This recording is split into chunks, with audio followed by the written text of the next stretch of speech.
Look at the physical property of phenol. देखिए बच्चों, हम फिनॉल का स्ट्रक्चर बहुत अच्छे से जानते हैं कि बेंजीन रिंग से अगर डायरेक्टली OH ग्रुप अटैच्ड है तो उसको हम क्या बोलते हैं, फिनॉल बोलते हैं। ठीक है, अब देखो बच्चों, यहाँ पे फिनॉल के अंदर OH जो बॉन्ड है उसका क्लीवेज पॉसिबल है। ठीक है, कोई दिक्कत नहीं है। लेकिन यहाँ पे अगर हम CO बॉन्ड की बात करते हैं, मतलब इस वाले बॉन्ड की मैं बात कर रही हूँ, तो इसका क्लीवेज पॉसिबल नहीं है, नॉट पॉसिबल। ठीक है, ऐसा क्यों? ऐसा इसके लिए बच्चों, क्योंकि आप जानते हो ये इलेक्ट्रॉन्स क्या हो रहे हैं, ये इलेक्ट्रॉन्स जा रहे हैं रेजोनेंस में। जब रेजोनेंस में जाएंगे तो इस पोर्शन पे क्या आ जाएगा, पार्शियल डबल बॉन्ड, यहाँ पे डबल बॉन्ड फॉर्म हो जाएगा। ठीक है, और आप जानते हो सिंगल बॉन्ड को ब्रेक करना इजी है, पर यहाँ पे partial double bond character buildup हो रहा है, मतलब डबल बॉन्ड आ रहा है। डबल बॉन्ड आने का मतलब उसको ब्रेक करना थोड़ा मुश्किल हो जाता है। तो इसको हम क्यों ब्रेक नहीं कर सकते, क्योंकि इसमें क्या आ जाता है, partial double bond character.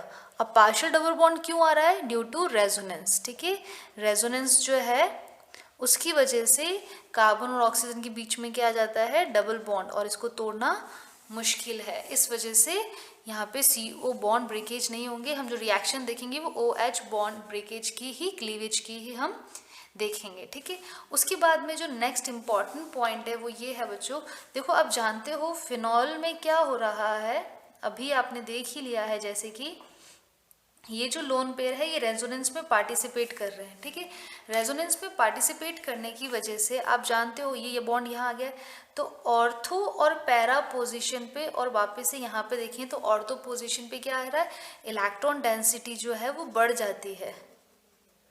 Electron density क्या हो जाती है, इंक्रीज हो जाती है। ठीक है, इलेक्ट्रॉन डेंसिटी इंक्रीज होने की वजह से यहाँ पे क्या होगा, इस रिंग पे कौन सी रिएक्शन होगी, इलेक्ट्रोफिलिक सब्स्टिट्यूशन रिएक्शन होगी। मतलब इलेक्ट्रो जो फाइल है वो ऑर्थो या पैरा पोजीशन पे क्या करेगा, अटैक करेगा। क्यों? क्योंकि यहाँ पे इलेक्ट्रॉन डेंसिटी ज़्यादा है। और इलेक्ट्रॉन डेंसिटी ज़्यादा क्यों है, क्योंकि जो ऑक्सीजन के लोन पेयर है ये रेजोनेंस में पार्टिसिपेट कर रहे हैं। आई होप आपको रेजोनेंस का स्ट्रक्चर तो आता ही होगा, आप ऑलरेडी क्लास 11th में अच्छे से पढ़ चुके हैं। नहीं आइडिया है तो मैं थोड़ा सा आपको यहाँ समझा देती हूँ। देखिए, इस तरीके से जो लोन पेयर है ये पार्टिसिपेट करते हैं बॉन्ड फॉर्मेशन में। ठीक है, तो देखिए क्या होगा, ये जो दो बॉन्ड्स है ये तो इंटैक्ट ही है, तो मैं इनको एज इट इज रख देती हूँ। ठीक है, ये जो बॉन्ड है ये यहाँ पे आ गया इस कार्बन पे, तो ये बना देगा यहाँ पे नेगेटिव चार्ज। ठीक है, और ये क्या हो जाएगा, ये जो ऑक्सीजन है उस पर कौन सा चार्ज आएगा, पॉजिटिव। और क्योंकि इस ऑक्सीजन अपने लोन पेयर यहाँ पे दे दिए हैं तो यहाँ पे क्या आ जाएगा, डबल बॉन्ड। ठीक है, समझ में आ रहा है आपको? तो देखिए, ये जो यहाँ पे ऑक्सीजन इलेक्ट्रॉन दिया इसलिए ऑक्सीजन पे पॉजिटिव, यहाँ पे बॉन्ड शिफ्ट किया इसलिए डबल बॉन्ड, ये डबल बॉन्ड सिंगल बॉन्ड में कन्वर्ट हो जाएगा, और इस कार्बन पे शिफ्ट हो रहा है इसलिए नेगेटिव। अब क्या होगा, ये जो नेगेटिव चार्ज है डीलॉकेलाइज करता है, ये नेगेटिव चार्ज चला जाता है इस तरीके से डीलॉकेलाइज करता है। क्या होगा इसके अंदर, ये बॉन्ड तो इंटैक्ट ही है। ठीक है, डबल बॉन्ड O पॉजिटिव और H ये हमें मिल ही गया है। ठीक है, अब ये बॉन्ड कहाँ शिफ्ट हो रहा है, ये सिंगल बॉन्ड की तरफ, तो यहाँ पे आ गया डबल बॉन्ड, और डबल बॉन्ड कहाँ शिफ्ट हो रहा है, इस टर्मिनल कार्बन पे, पैरा पोजीशन पे। ठीक है, अब क्या होगा, ये जो हमारे पास में नेगेटिव चार्ज है ये वापस से क्या करेगा, इस सिंगल बॉन्ड की तरफ जाएगा, और ये जो डबल बॉन्ड है वापस क्या करेगा, नेगेटिव चार्ज का बिल्डअप करेगा। ठीक है, तो देखिए रिएक्शन क्या हो जाएगी हमारे पास में, आई मीन एक फॉर्मूला क्या हो जाएगा, ये intact double bond positive charge H intact. ठीक है, अब ये जो है सिंगल बॉन्ड की तरफ जा रहा है तो यहाँ बना देगा डबल बॉन्ड, डबल बॉन्ड इस कार्बन पे जा रहा है तो यहाँ बना देगा नेगेटिव चार्ज। ठीक है, अब वापस ही क्या होगा, नेगेटिव चार्ज जाएगा इस सिंगल बॉन्ड की तरफ, और क्योंकि ऑक्सीजन पॉजिटिव है तो ये पाई बॉन्ड चले जाएंगे इस ऑक्सीजन की तरफ। तो फाइनली हमें क्या मिल जाएगा, ध्यान से देखिए, डबल बॉन्ड इंटैक्ट है, ये जो डबल बॉन्ड है सिंगल बॉन्ड की तरफ चला गया है तो यहाँ बन जाएगा वापस डबल बॉन्ड। ये डबल बॉन्ड जो है ऑक्सीजन के पास चला गया है, जो पाई बॉन्ड के इलेक्ट्रॉन्स है वो ऑक्सीजन के पास चलेंगे तो ये किस में कन्वर्ट हो जाएगा, सिंगल बॉन्ड, ऑक्सीजन पे इलेक्ट्रॉन मिल गए हैं तो ये पॉजिटिव चार्ज चला जाएगा और मिल जाएगा हमें OH। ठीक है, तो अगर आप नोटिस करेंगे इसके अंदर तो आपने देखा है ortho position, para position and ortho position. अगर आप नोटिस करें तो ऑर्थो पोजीशन, पैरा पोजीशन और ऑर्थो पोजीशन पे हमें क्या मिल रहा है, नेगेटिव चार्ज। तो यहाँ पे इलेक्ट्रॉन डेंसिटी ज़्यादा है रेजोनेंस की वजह से, इलेक्ट्रोफाइल है, ये ऑर्थो या पैरा पोजीशन पे ही अटैक करेंगे। ठीक है, तो कौन सी रिएक्शन शो करेंगे हमें, इलेक्ट्रोफिलिक सब्स्टिट्यूशन रिएक्शन, किस पे, बेंजीन रिंग के ऊपर। ठीक है, तो हमने यहाँ पे देख लिया है कि OH बॉन्ड ब्रेकेज पॉसिबल है, तो उसकी रिएक्शन देखेंगे, और इलेक्ट्रोफिलिक सब्स्टिट्यूशन रिएक्शन देखेंगे जो कहाँ पे अटैक करेगा, ऑर्थो या पैरा पे या फिर दोनों पे।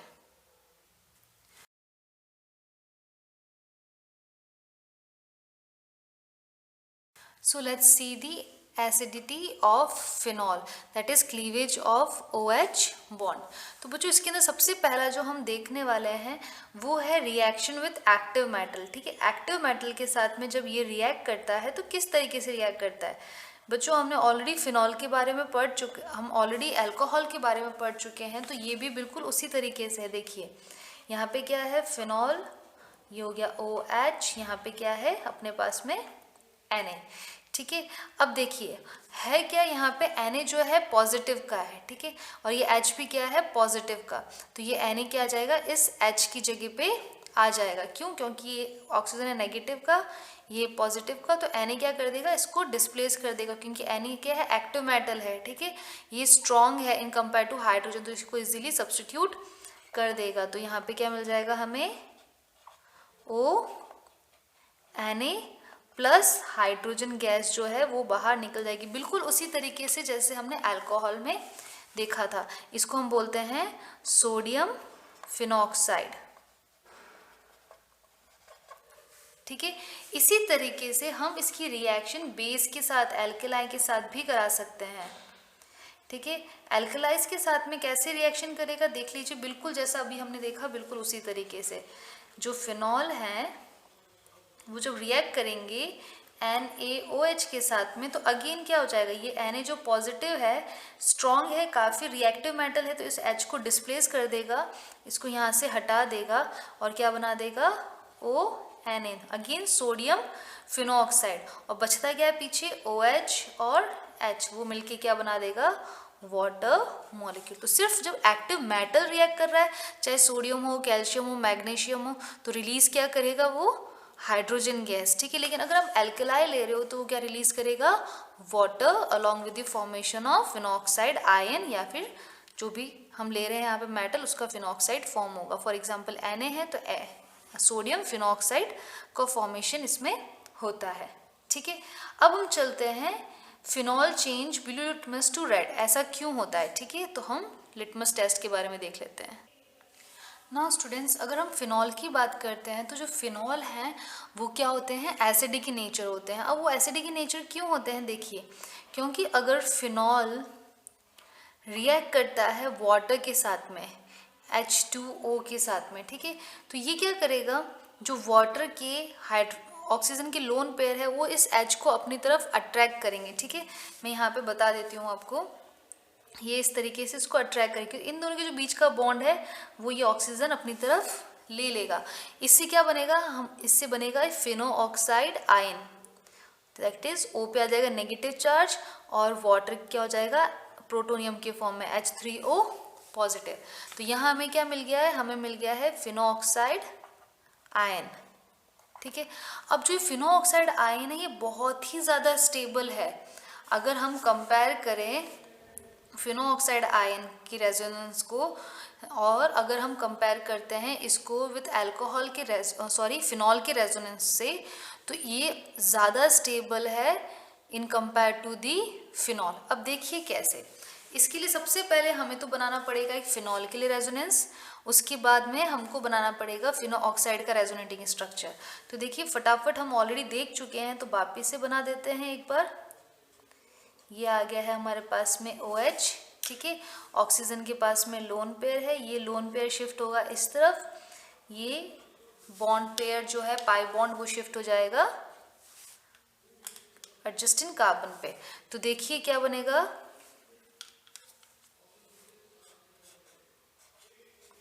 यहाँ पे इंटैक्ट बॉन्ड इंटैक्ट, यहाँ पे क्या हुआ, इस ऑक्सीजन ने अपने इलेक्ट्रॉन दे दिए तो ऑक्सीजन को पॉजिटिव चार्ज का, यहाँ पे डबल बॉन्ड क्रिएट हो जाएगा, ये डबल बॉन्ड सिंगल बॉन्ड में कन्वर्ट हो जाएगा और इस वाले कार्बन पे नेगेटिव चार्ज। ठीक है, अब क्या होगा, मैं इसको सिंगल बना देती हूँ, नेगेटिव चार्ज। ठीक है, अब ये नेगेटिव जो चार्ज है वापिस से क्या करेगा, डीलोकलाइज होगा, इस सिंगल बॉन्ड कार्बन पे आएगा और डबल बॉन्ड जो पाई बॉन्ड है वो कहाँ चला जाएगा, इस वाले कार्बन के ऊपर। तो देखिए हमें क्या मिलेगा, ये डबल बॉन्ड यहाँ पे इंटैक्ट है। ठीक है, ये double bond O positive, H भी यहाँ पे इंटैक्ट है। अब यहाँ पे क्या हुआ, ये सिंगल बॉन्ड किस में कन्वर्ट हो जाएगा, डबल बॉन्ड में, और ये डबल बॉन्ड है ये सिंगल बॉन्ड में कन्वर्ट हो जाएगा और यहाँ पे आ जाएगा नेगेटिव चार्ज। ठीक है, अब वापिस से क्या होगा, ये नेगेटिव चार्ज डीलोकलाइज होगा तो इस वजह से पाई बॉन्ड भी डीलोकलाइज होगा। ठीक है, तो हमें क्या मिलेगा बच्चों, रेजोनेंस स्ट्रक्चर हमेशा डबल साइडेड आयरोसिस शो करते हैं ना। तो उसके बाद देख लीजिए, ये तो इंटैक्ट ही है, ये double bond O positive, H भी इंटैक्ट है। ठीक है, अब ये जो नेगेटिव चार्ज है सिंगल बॉन्ड की तरफ जा रहा है तो यहाँ बना देगा डबल बॉन्ड, ये डबल बॉन्ड डिस्प्लेस होके एडजस्टिंग कार्बन पे जा रहा है तो ये यहाँ पे बना देगा नेगेटिव चार्ज। ठीक है, अब वापिस से क्या होगा, ये जो नेगेटिव चार्ज है इस सिंगल बॉन्ड को डबल बॉन्ड में कन्वर्ट करेगा और डबल बॉन्ड जो है, जो पाई बॉन्ड्स के जो इलेक्ट्रॉन्स है ये ऑक्सीजन की तरफ अट्रैक्ट होंगे और फाइनली हमें क्या मिल जाएगा, देखिए ये इंटैक्ट है, ये इंटैक्ट है और ये डबल बॉन्ड किस में कन्वर्ट हो जाए, सिंगल बॉन्ड किस में कन्वर्ट हो जाएगा, डबल बॉन्ड में, और यहाँ पे ये डबल बॉन्ड सिंगल बॉन्ड में और फिर ऑक्सीजन और हाइड्रोजन। ठीक है ना, ये बॉन्ड यहाँ, ये जो इलेक्ट्रॉन है नेगेटिव इलेक्ट्रॉन यहाँ चला जाएगा तो ये डबल बॉन्ड में कन्वर्ट हो जाएगा, ये जो डबल बॉन्ड के इलेक्ट्रॉन है ये ऑक्सीजन के पास जाएंगे तो ये सिंगल बॉन्ड में कन्वर्ट हो जाएगा और ऑक्सीजन क्या हो जाएगा, सेटिस्फाइड, तो न्यूट्रल वापस से हो जाएगा। तो बच्चों देखो यहाँ पे अगर हम देखते हैं तो बॉन्ड की पोजीशन यहाँ पे देखो 1 2 पे बॉन्ड था डबल बॉन्ड पर, यहाँ पे 1 2 पे डबल बॉन्ड नहीं है, यहाँ पे 2 3 पे डबल बॉन्ड नहीं है तो यहाँ पे 2 3 पे डबल बॉन्ड है। तो यहाँ पे हम देख सकते हैं कि हर एक कार्बन पे डबल बॉन्ड कैरेक्टर है। ठीक है, पहली बात तो ये।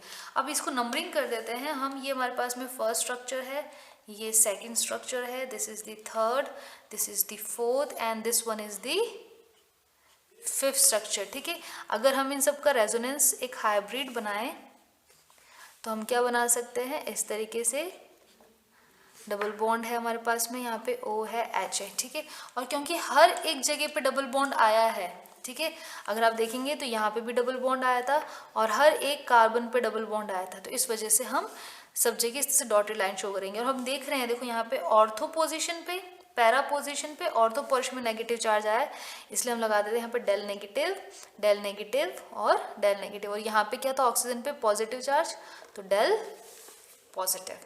ठीक है, तो ये हो गए रेजोनेंस स्ट्रक्चर हमारे पास में फिनॉल के लिए। अब हम फिनोऑक्साइड आयन के लिए बनाते हैं। ठीक है, तो देखिए फिनोऑक्साइड आयन के लिए क्या होगा, O नेगेटिव। ठीक है, ये हमारे पास में है फिनोऑक्साइड आयन। अब वापिस से सेम बच्चों जैसे हम देख के आ रहे थे वैसा का वैसा ही है इसके अंदर। ठीक है, तो इसके अंदर देखिए ये जो बॉन्ड है, ये जो लोन पेयर है ये चला जाएगा यहाँ पे और ये जो पाई बॉन्ड्स हैं ये शिफ्ट हो जाएंगे इस पर्टिकुलर कार्बन पे। तो देखिए क्या बनेगा, ये यहाँ पे आ जाएगा डबल बॉन्ड ऑक्सीजन और यहाँ पे आ जाएगा नेगेटिव चार्ज। ठीक है, जो नेगेटिव चार्ज है वो अब वो हट जाएगा क्योंकि जो एक्स्ट्रा इलेक्ट्रॉन्स थे इन्होंने बॉन्ड में फॉर्मेशन कर दिया है। ठीक है, तो अब क्या हो जाएगा, यहाँ पे आ गया डबल बॉन्ड। ठीक है, और ये जो पाई इलेक्ट्रॉन्स थे ये कहाँ शिफ्ट हो जाएंगे, इस कार्बन पे नेगेटिव चार्ज, ये इंटैक्ट और ये भी क्या है इंटैक्ट है। ठीक है, अब वापिस से क्या होगा, ये नेगेटिव चार्ज जो है ये सिंगल बॉन्ड की तरफ जाएगा, ये डबल बॉन्ड अपने एडजेसेंट कार्बन पे। तो देखिए क्या बनेगा, डबल बॉन्ड ऑक्सीजन। ठीक है, ये जो सिंगल बॉन्ड है ये डबल बॉन्ड में कन्वर्ट हो जाएगा, ये जो डबल बॉन्ड है सिंगल बॉन्ड में, और ये जो पाई इलेक्ट्रॉन से इस वाले कार्बन पे जा रहे हैं तो यहाँ पर नेगेटिव और ये हमारे पास में एज इट इज इंटैक्ट है। ठीक है, वापस से ये चार्ज डीलोकलाइज होगा, सिंगल बॉन्ड की तरफ जाएगा, ये डबल बॉन्ड वापस से नेगेटिव चार्ज का फॉर्मेशन करेगा। तो देख लीजिए क्या बनेगा, डबल बॉन्ड ऑक्सीजन, यहाँ पे आ गया नेगेटिव चार्ज, यहाँ बन जाएगा डबल बॉन्ड और ये आ गया सिंगल बॉन्ड, ठीक है ना। ये डबल बॉन्ड था ही, ये सिंगल बॉन्ड किस में कन्वर्ट हो गया, डबल बॉन्ड में, और ये जो डबल बॉन्ड है ये किस में कन्वर्ट हो जाएगा, सिंगल बॉन्ड में, और ये इलेक्ट्रॉन्स यहाँ पे चार्ज के रूप में चले जाएंगे, ठीक है। फाइनली क्या होगा, ये जो इलेक्ट्रॉन है ये वापस से यहाँ पे सिंगल बॉन्ड की तरफ मूव करेगा, डबल बॉन्ड का फॉर्मेशन करेगा, और ये pi electron electronegative element oxygen की तरफ चले जाएंगे। तो वापस से हमें क्या मिलेगा, यहाँ पे डबल बॉन्ड आ जाएगा, यहाँ ऑलरेडी था, यहाँ पे भी था, ये आ जाएगा ऑक्सीजन पे वापस नेगेटिव चार्ज, ठीक है। तो इस तरीके से हमें रेजोनेटिंग स्ट्रक्चर इसके भी मिलते हैं। इसकी भी नंबरिंग करें हम तो 1 2 3 4 एंड 5, ठीक है।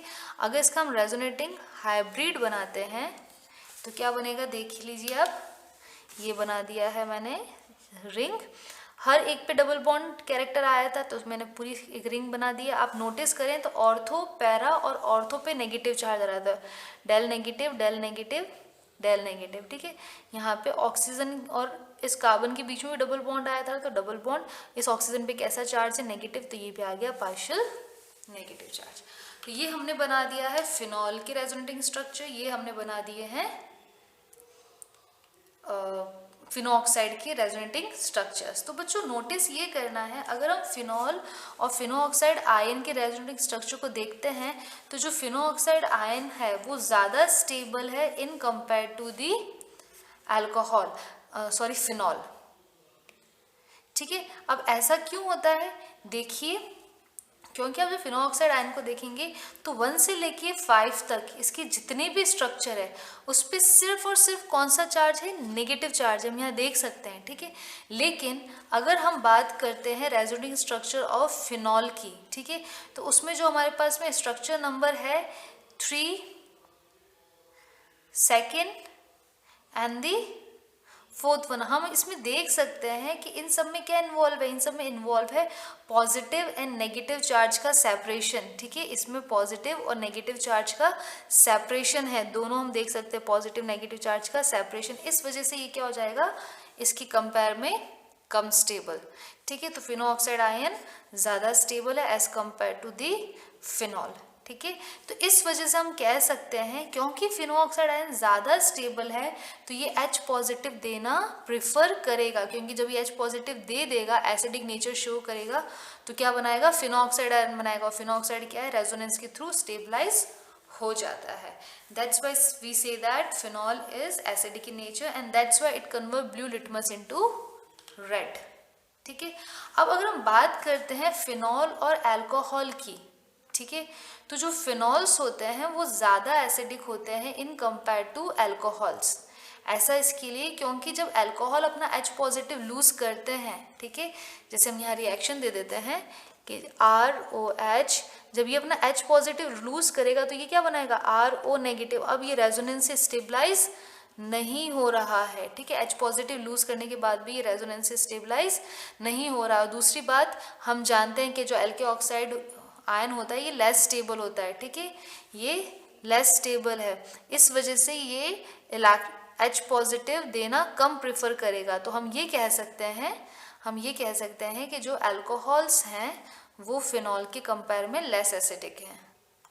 सो अल्कोहल्स जो होते हैं वो फिनॉल के कंपेयर में लेस एसिडिक होते हैं। ऐसा क्यों, क्योंकि देख लीजिए, अगर अल्कोहल अपना H पॉजिटिव लूज करेंगे तो वो क्या बनाएंगे, एल्को ऑक्साइड आयन, ठीक है। और अगर फिनॉल H पॉजिटिव लूज करता है तो वो क्या बनाता है, फिनोऑक्साइड आयन। और आप जानते हो फिनोऑक्साइड आयन जो है वो रेजोनेंस से स्टेबलाइज हो जाता है, ठीक है, रेजोनेंस से स्टेबलाइज हो जाएगा मतलब ये H पॉजिटिव लूज करना प्रेफर करता है। वहीं अगर हम एल्के ऑक्साइड आयन को देखें तो ये क्या होता है, अनस्टेबल, ये रेजोनेंस से स्टेबलाइज नहीं होता है। इस वजह से अगर हम कंपेयर करें अल्कोहल और फिनॉल को तो फिनॉल ज़्यादा एसिडिक है, क्योंकि इसमें जो फिनोऑक्साइड आयन बनता है after losing of H positive वो ज़्यादा स्टेबल है, which we can explain on the basis of resonance, ठीक है। So this is about the difference between the acidic nature of alcohol and phenols. अब हम देखते हैं effect of substituents on the acidity of phenol.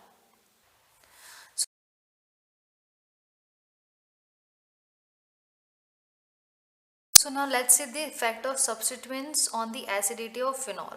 देखिए बच्चों, अगर phenol के ऊपर कोई भी इलेक्ट्रॉन विड्रॉइंग ग्रुप लगा हुआ है, ठीक है, ये हमारे पास में है फिनॉल, और इसके साथ किसी भी पोजीशन पे मान लीजिए ये इलेक्ट्रॉन विड्रॉइंग ग्रुप जुड़ा हुआ है, ऐसा ग्रुप जो इलेक्ट्रॉन को अपनी तरफ खींचता है, -I इफेक्ट वाला ग्रुप, ठीक है, जो हम ऑलरेडी जानते हैं, ठीक है। तो अगर कोई भी -I वाला ग्रुप जुड़ा हुआ है, इलेक्ट्रॉन विड्रॉइंग ग्रुप जुड़ा हुआ है, तो इसका एसिडिक नेचर बढ़ जाएगा, ठीक है। क्या है? Electron withdrawing group is directly proportion to acidic nature. अब ऐसा क्यों? देखिए बहुत सिंपल है, इलेक्ट्रॉन विड्रॉइंग ग्रुप जुड़ा हुआ है, ठीक है, ये क्या करेगा, इलेक्ट्रॉन विड्रॉइंग इलेक्ट्रॉन्स को अपनी तरफ खींचेगा। अगर इलेक्ट्रॉन्स को अपनी तरफ खींचेगा तो इस ऑक्सीजन पे क्या हो जाएगा, इलेक्ट्रॉन डेंसिटी जो है, इलेक्ट्रॉन की जो डेंसिटी है वो क्या हो जाएगी, कम हो जाएगी, है ना। इलेक्ट्रॉन्स अगर खींचेगा तो यहाँ से भी इलेक्ट्रॉन्स खींचेगा, इसकी इलेक्ट्रॉन डेंसिटी कम हो जाएगी। तो ये क्या करेगा, वह नियर बाय जो हाइड्रोजन है उससे इलेक्ट्रॉन्स को अपनी तरफ खींचेगा, तो ये H पॉजिटिव इजीली लूज हो जाएगा, तो एसिडिक नेचर बढ़ जाता है, ठीक है। उसका ही ऑपोजिट अगर हम देखते हैं तो इलेक्ट्रॉन रिलीजिंग ग्रुप अगर जुड़ा हुआ है तो एसिडिक नेचर कम हो जाता है। कैसे? देखिए, मान लीजिए कि हमारे पास में ये फिनॉल है और इसके साथ में क्या जुड़ा हुआ है, कोई भी इलेक्ट्रॉन रिलीजिंग ग्रुप, मतलब +I वाला ग्रुप, ठीक है। इलेक्ट्रॉन रिलीजिंग ग्रुप क्या करेगा, इलेक्ट्रॉन देगा इस बेंजीन रिंग को, ठीक है। अगर वो इलेक्ट्रॉन देता है तो इस ऑक्सीजन पे क्या हो जाएगा, इलेक्ट्रॉन डेंसिटी क्या हो जाएगी, इंक्रीज। अगर इलेक्ट्रॉन डेंसिटी इंक्रीज हो जाती है तो ये इस हाइड्रोजन को लूज नहीं करेगा, क्योंकि ऑलरेडी इसके पास इलेक्ट्रॉन डेंसिटी ज़्यादा है, तो ये बॉन्ड के इलेक्ट्रॉन्स लेके और इलेक्ट्रॉन डेंसिटी इंक्रीज करना प्रीफर नहीं करेगा, ठीक है। तो इलेक्ट्रॉन डेंसिटी ऑक्सीजन पे बढ़ने की वजह से ये OH बॉन्ड ब्रेक नहीं होते, ऑक्सीजन जो है हाइड्रोजन के बीच का जो बॉन्ड है उसके इलेक्ट्रॉन्स अपनी तरफ अट्रैक्ट नहीं करता है, ठीक है। तो इस वजह से हम ये बोल सकते हैं कि इलेक्ट्रॉन रिलीजिंग ग्रुप लगेगा तो एसिडिक नेचर क्या हो जाएगा, कम हो जाएगा। अब आपको ध्यान ये देना है कि जो इलेक्ट्रॉन विड्रॉइंग ग्रुप है उनकी पोजीशन के बेसिस पे या फिर उनके नंबर के बेसिस पे भी जो एसिडिक नेचर है वो डिपेंड करता है। देखिए कैसे, पहले हम नंबर की बात करते हैं। जितना ज़्यादा इलेक्ट्रॉन विड्रॉइंग ग्रुप लगा हुआ होगा, मान लीजिए मेरे पास में है OH, यहाँ पे जुड़ा हुआ है NO2 NO2 कितने NO2 जुड़े हुए हैं, 3 NO2 जुड़े हुए हैं, ठीक है। उसके बाद में सेकेंड हमारे पास में है ये रहा फिनॉल, और इसके अंदर 2 NO2 जुड़े हुए हैं ऑर्थो और पैरा पोजीशन पे। मान लीजिए एक और हमारे पास में है ये फिनॉल और यहाँ पे जुड़ा हुआ है ये NO2, ठीक है। उसके बाद में ये सिंपल है फिनॉल, जहाँ पे कोई भी इलेक्ट्रॉन विड्रॉइंग ग्रुप नहीं है। अब यहाँ पे देखो कितने इलेक्ट्रॉन विड्रॉइंग ग्रुप है, 3 इलेक्ट्रॉन विड्रॉइंग ग्रुप है, तो सबसे ज़्यादा एसिडिक ये वाला होगा, ठीक है। यहाँ पे 2 जुड़े हुए हैं तो इसके कंपेयर में ये कम है, यहाँ पे सिर्फ 1 जुड़ा हुआ है तो ये और कम, तो सबसे कम क्या होगा, फिनॉल। तो जितने ज़्यादा इलेक्ट्रॉन रिलीजिंग ग्रुप जुड़े हुए होंगे, सॉरी आई रिपीट, जितने भी ज़्यादा इलेक्ट्रॉन विड्रॉइंग ग्रुप, इलेक्ट्रॉन खींचने वाले ग्रुप जुड़े हुए होंगे, उतनी ही एसिडिक नेचर बढ़ती जाती है। जैसे इसमें सबसे ज़्यादा इलेक्ट्रॉन विड्रॉइंग ग्रुप है, सबसे एसिडिक है, इसमें सबसे कम इलेक्ट्रॉन विड्रॉइंग ग्रुप है तो ये सबसे कम एसिडिक है, ठीक है। अब मान लीजिए कि सिर्फ एक ही नाइट्रो ग्रुप जुड़ा हुआ है लेकिन वो पैरा, ऑर्थो और मेटा पे जुड़ा हुआ है, ठीक है। तो उस केस में देखिए एसिडिक नेचर क्या होगा, उस केस में सपोज यहाँ पे ले लिया है हम, सपोज यहाँ पे आ गया OH, यहाँ ले लेते हैं हम NO2, पैरा पोजीशन वाला हो गया है ये OH, हम ले लेते हैं NO2 ऑर्थो पोजीशन OH, और ये हमने ले लिया है मेटा पोजीशन NO2, और हमने एक सिंपल फिनॉल ले लिया है जहाँ पे कोई भी OH ग्रुप जुड़ा हुआ नहीं है। सो इस केस में जो सबसे ज़्यादा एसिडिक होगा वो पैरा नाइट्रोफिनॉल होगा, ठीक है। उसके बाद में ऑर्थो, उससे भी कम होगा मेटा, और सबसे कम होगा फिनॉल। तो नोटिस करना है जब ये पैरा पोजीशन पे है तो सबसे ज़्यादा इफेक्टिव है, उसके बाद में ऑर्थो पे, उससे भी कम मेटा पे, और फोर्थ वाली पोजीशन पे तो हमारे पास में नाइट्रो ग्रुप है ही नहीं। ठीक है, इस तरीके से। अब हम बात करते हैं इलेक्ट्रॉन रिलीजिंग ग्रुप की। ठीक है, इलेक्ट्रॉन रिलीजिंग ग्रुप में भी सेम है, जैसे जैसे इलेक्ट्रॉन रिलीजिंग ग्रुप बढ़ते जाएंगे वैसे वैसे एसिडिक नेचर कम होता जाएगा। ठीक है, तो अगर हम बात करते हैं कि सिर्फ एक ही इलेक्ट्रॉन रिलीजिंग ग्रुप है और अलग अलग पोजीशन है, फॉर एग्जांपल हम ले लेते हैं यहाँ पे फिनॉल। इस फिनॉल से जुड़ा हुआ है मेटा पोजीशन पे CH3, इस फिनॉल से जुड़ा हुआ है पैरा पोजीशन पे CH3 एंड फाइनली इस फिनॉल से जुड़ा हुआ है ऑर्थो पोजीशन पे CH3। ठीक है, ये इलेक्ट्रॉन रिलीजिंग ग्रुप है, this is electron releasing group, और ये क्या है -I इलेक्ट्रॉन विथड्रॉइंग ग्रुप। ठीक है, तो इलेक्ट्रॉन रिलीजिंग ग्रुप सब में क्या है, एक एक ही है, तो अब हमको सिर्फ क्या देखनी है, पोजीशन। ठीक है, तो जो फिनॉल होता है वो सबसे ज़्यादा एसिडिक होता है मेटा पोजीशन पे, अगर हमारे पास में है इसको हम बोलते हैं मेटाक्रिसॉल। ठीक है, मेटा पोजीशन पर इलेक्ट्रॉन रिलीजिंग ग्रुप है तो उसकी एसिडिटी कम होगी, उससे भी कम होगी अगर वो पैरा पोजीशन पे, और उससे भी सबसे कम होगी अगर वो ऑर्थो पोजीशन पे है। तो आपको ये ट्रेंड याद रखना है। ठीक है, नॉर्मल है ये, फिर उसके बाद में मेटा, उसके बाद में पैरा, उसके बाद में ऑर्थो। ठीक है, तो ये ट्रेंड है +I ग्रुप के प्रेजेंस में और ये ट्रेंड है -I ग्रुप की प्रेजेंस में। ठीक है, यहाँ तक आपको समझ में आ गया है। सो इस तरीके से electron withdrawing group and releasing group affect करते हैं एसिडिटी, और इनकी पोजीशन भी अफेक्ट करती है एसिडिटी।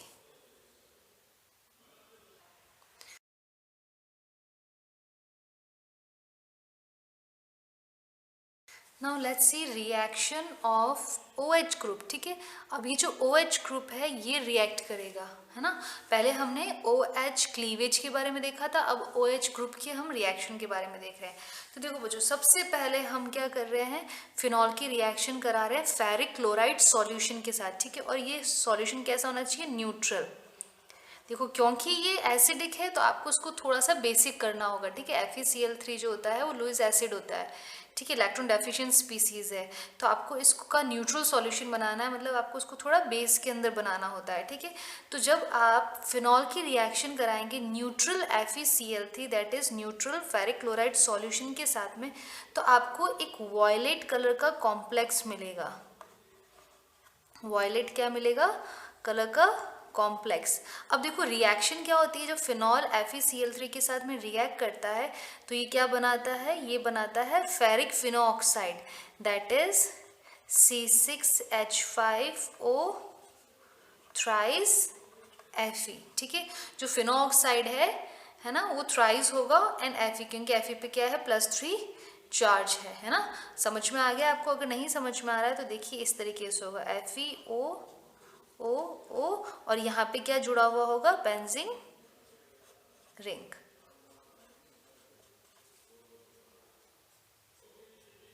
तो ये हो गया हमारे पास में फेरिक फिनोऑक्साइड। ठीक है, जो क्या होगा, वॉयलेट कलर का। हम नाम भी लिख देते हैं क्योंकि ये बहुत इंपॉर्टेंट है और आपके प्रैक्टिकल में भी आती है। ठीक है, ये टेस्ट है फिनॉल का, सबसे पहले टेस्ट आप फिनॉल का यही करते हैं। So this is the test of phenol जो आप लेबोरेटरीज में करते हैं। ठीक है, तो जैसे ही आप फिनॉल के अंदर FeCl3 ऐड करेंगे, न्यूट्रल FeCl3, आपको वॉयलेट कलर का कॉम्प्लेक्स मिलेगा of the ferric phenoxide. Now let's see the reaction with acyl chloride. ठीक है, असाइल क्लोराइड के साथ में जब ये रिएक्ट करता है बच्चों, तो ये जो OH ग्रुप है, ठीक है, ये जो OH ग्रुप है ये रिएक्ट करेगा इस असाइल के साथ में। किस तरीके से, ध्यान से देखिए, इसका ये जो H है ये इस Cl के साथ में बाहर निकल जाएगा HCl, तो ये जो COR ग्रुप है ये यहाँ पे अटैच हो जाएगा।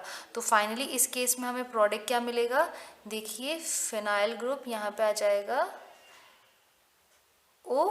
ठीक है, इस O से क्या अटैच हो गया है, COR, तो C double bond O CH3 plus by product क्या मिल जाएगा आपको, HCl। ठीक है, अब आपको यहाँ पे ये क्या मिल गया है, फिनाइल एसीटेट। ठीक है, सॉर्ट ऑफ हम इसको बोलते हैं एस्टर। अब ये जो एस्टर है ये फर्दर, अगर इस एस्टर को फर्दर आप रिएक्ट कराते हैं with anhydrous AlCl3 which is again a Lewis acid in CS2 solvent और फिर आप उसको हीट करते हैं, ठीक है, तो रीअरेंजमेंट होगा।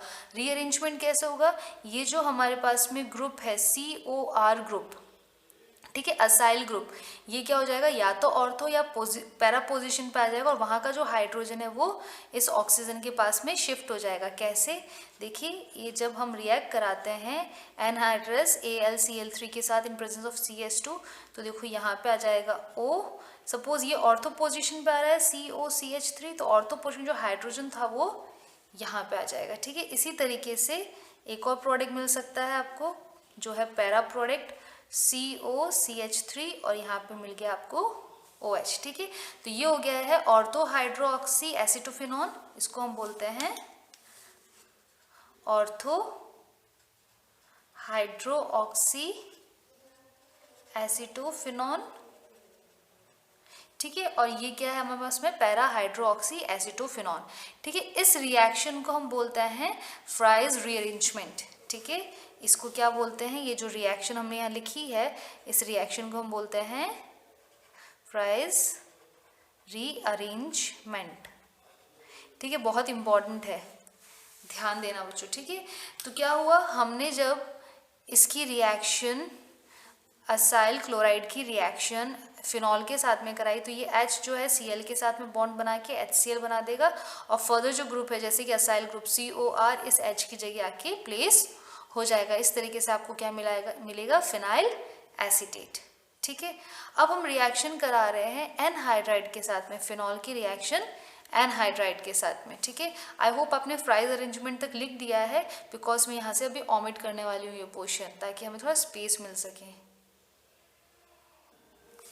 अब देखिए बच्चों, जब ये रिएक्ट करता है तो होता क्या है, यहाँ से बॉन्ड ब्रेक होता है, ठीक है। इस ऑक्सीजन पे क्या चार्ज है, ऑक्सीजन पे है नेगेटिव, H पे है पॉजिटिव, ठीक है। इस कार्बन पे है पॉजिटिव, ऑक्सीजन पे है नेगेटिव, तो ये जो नेगेटिव पोर्शन है ये H के साथ बॉन्ड बना देगा और ये पॉजिटिव पोर्शन इस ऑक्सीजन के साथ में बॉन्ड बना देगा। तो हमें मेन प्रोडक्ट क्या मिलेगा, मेन प्रोडक्ट मिलेगा ये फिनाइल रिंग, ठीक है। और इसके साथ में क्या ऑक्सीजन जुड़ा हुआ है। उसके बाद में आपको क्या जोड़ना है, ये नेगेटिव है तो पॉजिटिव पोर्शन जोड़ दीजिए, मतलब C double bond O CH3, ठीक है।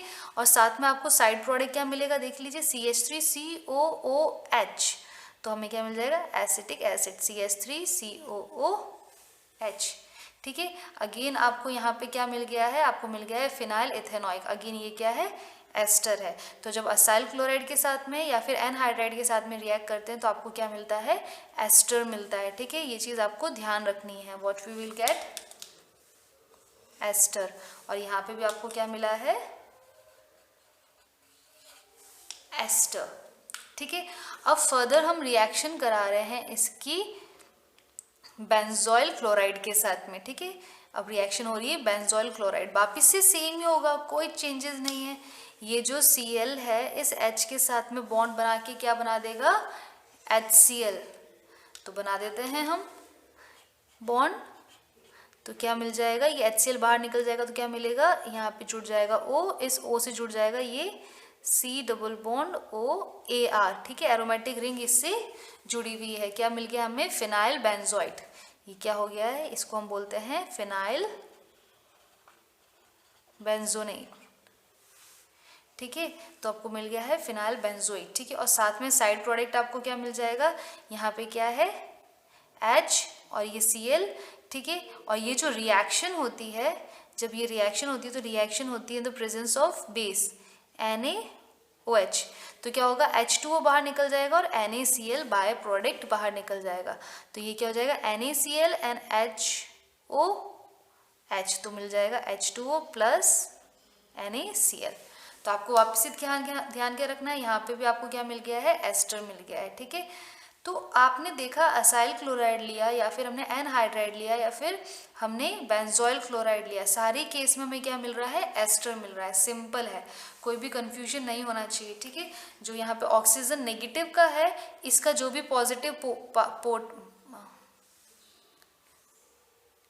पॉजिटिव पार्ट है, जैसे कि कार्बोनिल के कार्बन सब क्या है, सब केस में पॉजिटिव, तो कार्बोनिल की जो कार्बन है इस ऑक्सीजन से अटैच हमको करना है, सिंपल। नाउ हम इस रिएक्शन को जब बेंजाइल क्लोराइड रिएक्ट करता है और क्या बनाता है, फिनाइल बेंजोइड। इस रिएक्शन को हम बोलते हैं स्कॉटन बाउमैन reaction.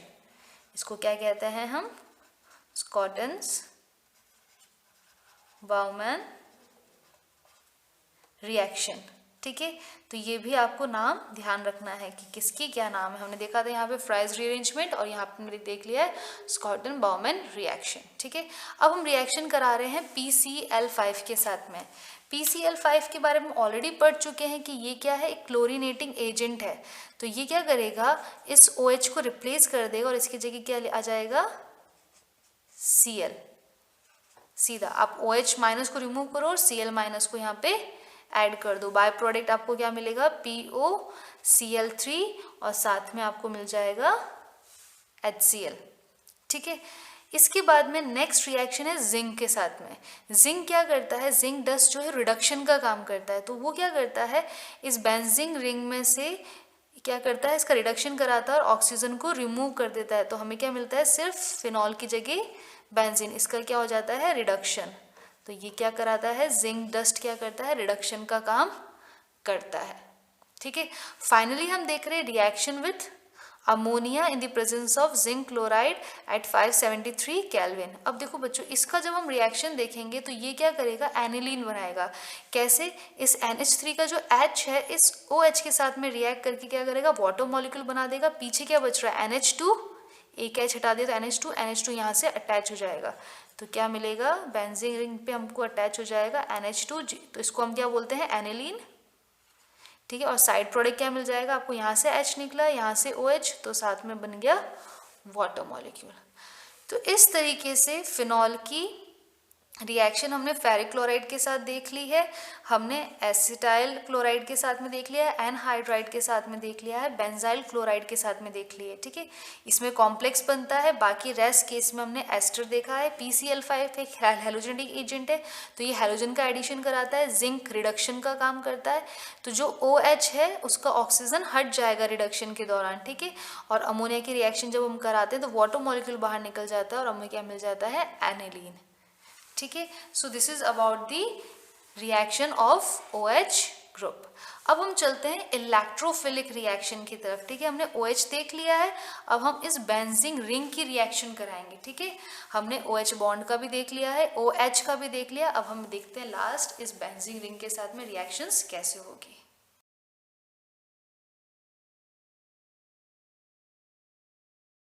So student, let's see the reaction of benzene nucleus. Student, we know that कि जो फिनॉल होता है उसके अंदर जो OH ग्रुप है, ये OH ग्रुप क्या है, ऑर्थो और पैरा डायरेक्टिंग ग्रुप है। ये ऑर्थो और पैरा पोजीशन पे इलेक्ट्रॉन डेंसिटी को इंक्रीज कर देता है। ठीक है, तो जो भी इलेक्ट्रोफॉल आएगा, ठीक है, वो कहाँ पे अटैच होगा, ऑर्थो या फिर पैरा पे। इन शॉर्ट हम ये कह सकते हैं कि जो OH ग्रुप है ऑन द बेंजीन रिंग, ठीक है, जो फिनॉल का OH ग्रुप है, it is a ortho para directing group which activates the ortho and para position for the electrophile, therefore it shows the electrophilic substitution reaction। ये क्या देता है हमको, electrophilic substitution reaction देता है। इट मीन्स हमारा ortho और पैरा पोजिशन जो है वो एक्टिव है टूवर्ड्स द इलेक्ट्रोफाइल। अब देखिए, सबसे पहले हम देख रहे हैं फिनॉल की reaction with Br2 and water.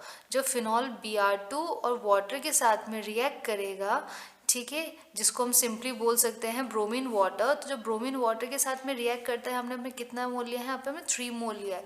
तो क्या होगा, ortho and para both position पे Br क्या हो जाएगा, अटैच हो जाएगा।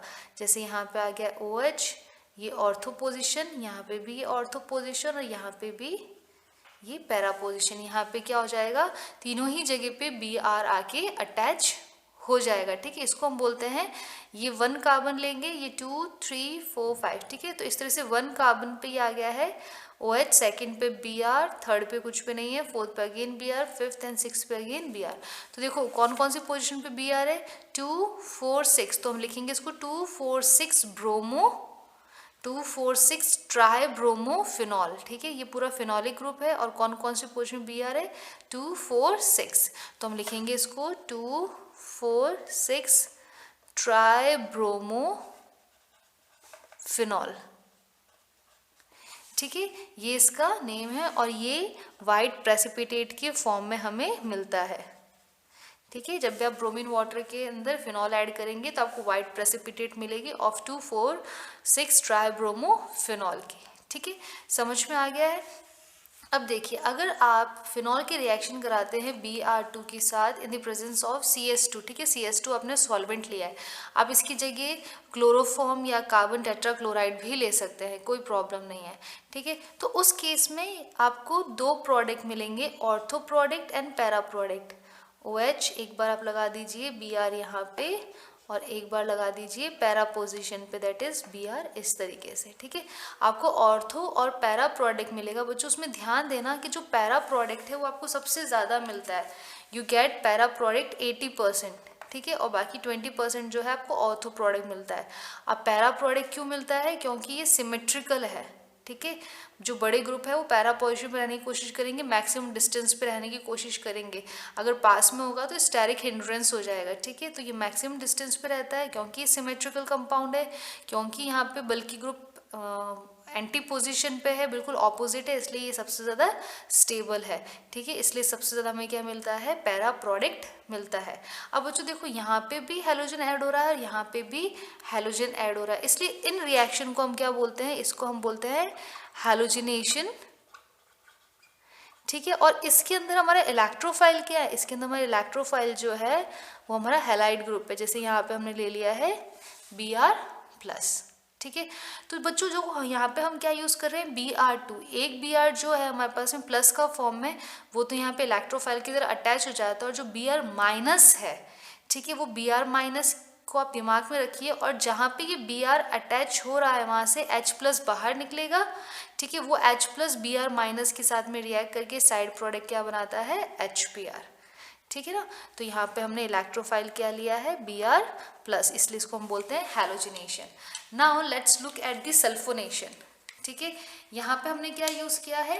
कॉन्सेंट्रेट H2SO4 यूज़ किया है। कॉन्सेंट्रेट H2SO4 जो है ये क्या करता है? सल्फोनेशन करता है। सल्फोनेशन मतलब SO3H ग्रुप का ऐड होना। अब कौन सी पोजीशन पे होगा? वापस से ये ऐड होगा SO3H जो है ऑर्थो पोजीशन पे, और ऐड होगा पैरा पोजीशन पे।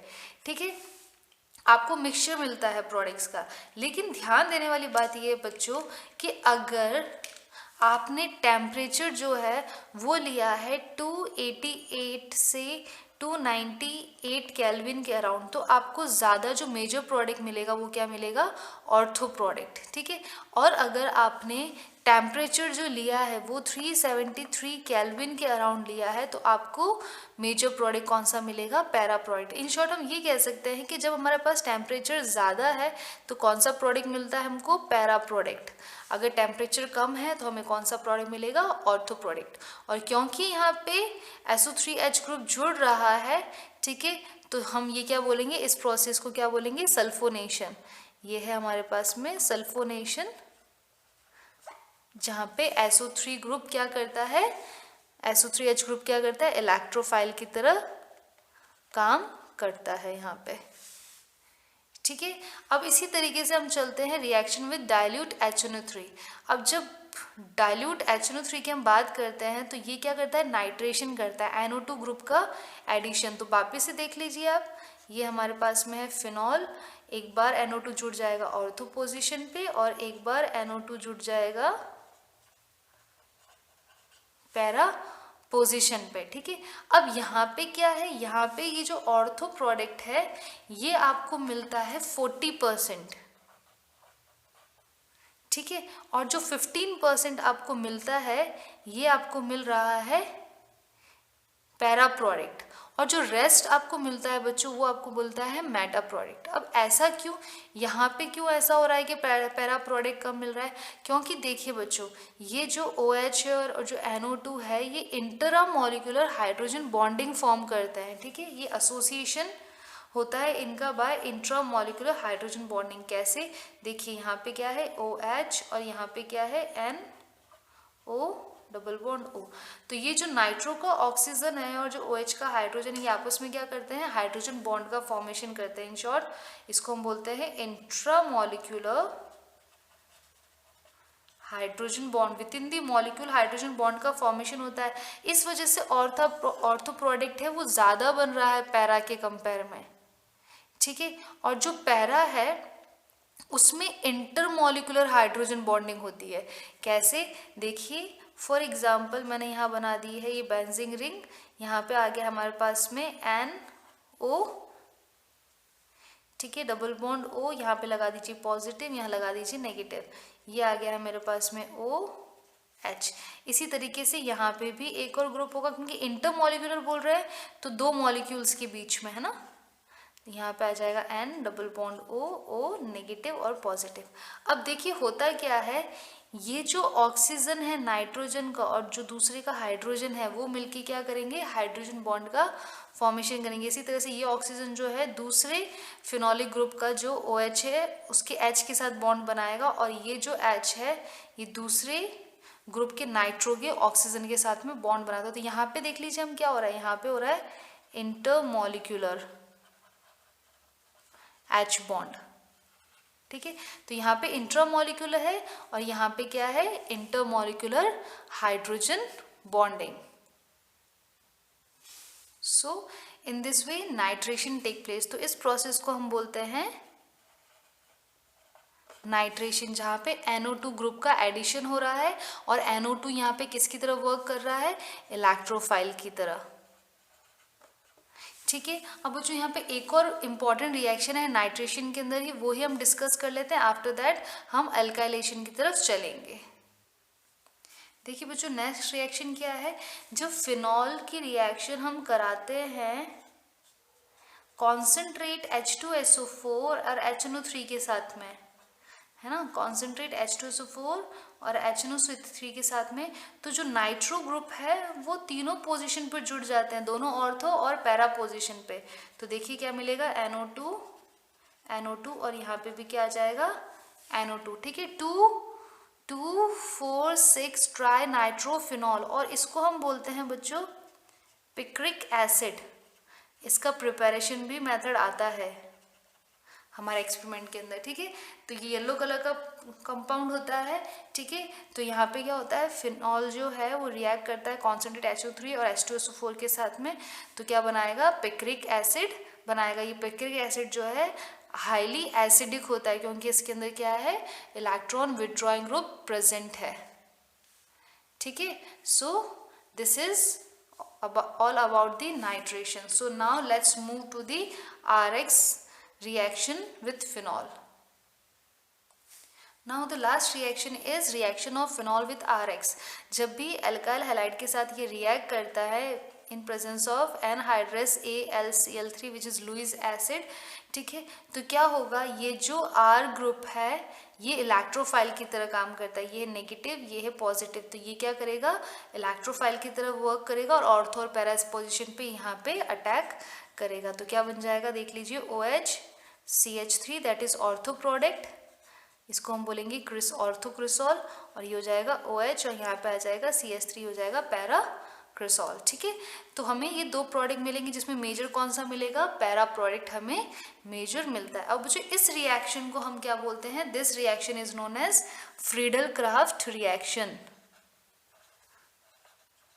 फ्रीडल क्राफ्ट रिएक्शन, ये ऑल्सो ये भी एक नेम रिएक्शन है जो आपको पता होनी चाहिए, ठीक है। तो फिनॉल की रिएक्शन जब हम अल्काइल हैलाइड के साथ में करते हैं the presence of anhydrous Cl, तो हमें ऑर्थो और पैरा क्रिसॉल मिलता है, जिसमें जो पैरा क्रिसॉल है वो मेजर हमें मिलता है और ऑर्थो जो होता है वो माइनर प्रोडक्ट होता है, ठीक है।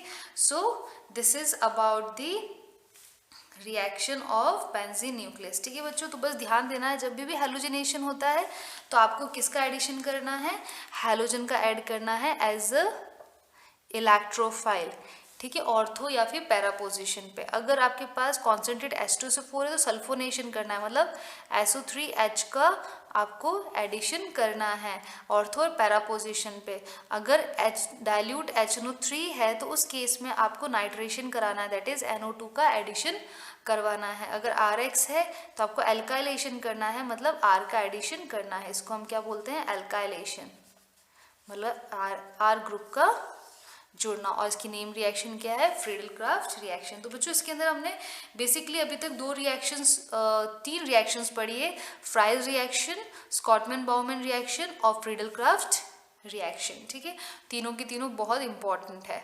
So let's move to the next reaction. So now let's see the Kolbe Schmidt reaction. बच्चों ये कंटिन्यू हो रहा है हमारा टॉपिक। देखिए यहाँ पे सोडियम फिनॉक्साइड है, ये कैसे बनता है, जब फिनॉल का हम Na के साथ में, दैट इज एक्टिव मेटल के साथ में रिएक्शन करवाते हैं तो हमें क्या मिलता है, sodium phenoxide. Now when this sodium phenoxide interact with carbon dioxide eight 400 kelvin, ठीक है, under around 4 to 7 atmospheric pressure, or we can say 6 atmospheric pressure, then it will make the sodium phenyl carbonate। ही क्या बनाता है, sodium phenyl carbonate. इसको हम बोलते हैं sodium, ये पूरा ग्रुप है फिनाइल, और इसको हम बोल रहे हैं कार्बोनेट। तो ये किसका फॉर्मेशन करता है, it will form sodium phenyl carbonate. ठीक है, अब ये जो सोडियम फिनाइल कार्बोनेट, इसका रीअरेंजमेंट होता है, इसमें जो COONA ग्रुप है ये ऑर्थो पोजीशन पे आ जाता है, और यहाँ पे जो हाइड्रोजन है वो यहाँ शिफ्ट हो जाता है। इस वजह से हमें क्या मिलता है, हम मिलता है सोडियम सैलिसाइलेट। ठीक है, और फर्दर हम इसका कराते हैं एसिड हाइड्रोलाइसिस, और एसिड हाइड्रोलाइसिस कराने से ये Na यहाँ से हट जाएगा और H यहाँ पे ऐड हो जाएगा, तो हमें क्या मिलेगा, सैलिसाइलिक एसिड, सैलिसाइलिक एसिड। तो इन शॉर्ट हम ये कह सकते हैं कि कॉल्बे रिएक्शन में जब हम सोडियम फिनोऑक्साइड की रिएक्शन कराते हैं CO2 के साथ में, ठीक है, और फर्दर उसका एसिडिक हाइड्रोलाइसिस कराते हैं तो हमें क्या मिलता है, सैलिसाइलिक एसिड। ये बहुत इंपॉर्टेंट रिएक्शन है, पूछी जाती है नेम रिएक्शंस। ठीक है, उसके बाद में है रेमन टीमन रिएक्शन।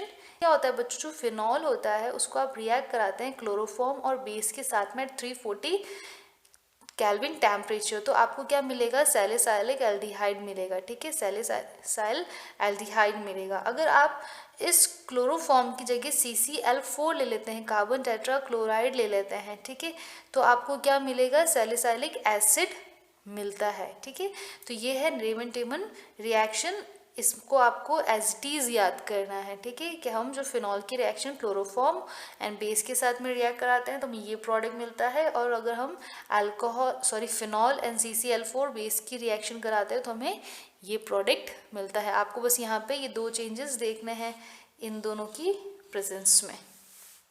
ठीक है, उसके बाद में लास्ट जो रिएक्शन है इस टॉपिक की वो है हाइड्रोजनेशन। मतलब आप फिनॉल की रिएक्शन अगर कराते हैं H2 निकल के साथ में तो ये क्या कर देता है, रिड्यूस कर देता है, और ये रिड्यूस किसको करता है, सिर्फ रिंग को करता है, और इस तरह से ये क्या बना देता है, ये बना देता है साइक्लोहेक्सेनॉल, और ये बहुत ही अच्छा एक सॉल्वेंट है जिसको यूज़ किया जाता है। ठीक है, तो इस तरीके से हमने सारी केमिकल रिएक्शंस पढ़ ली है फिनॉल की। आई होप आपको यहाँ तक समझ में आ गया होगा।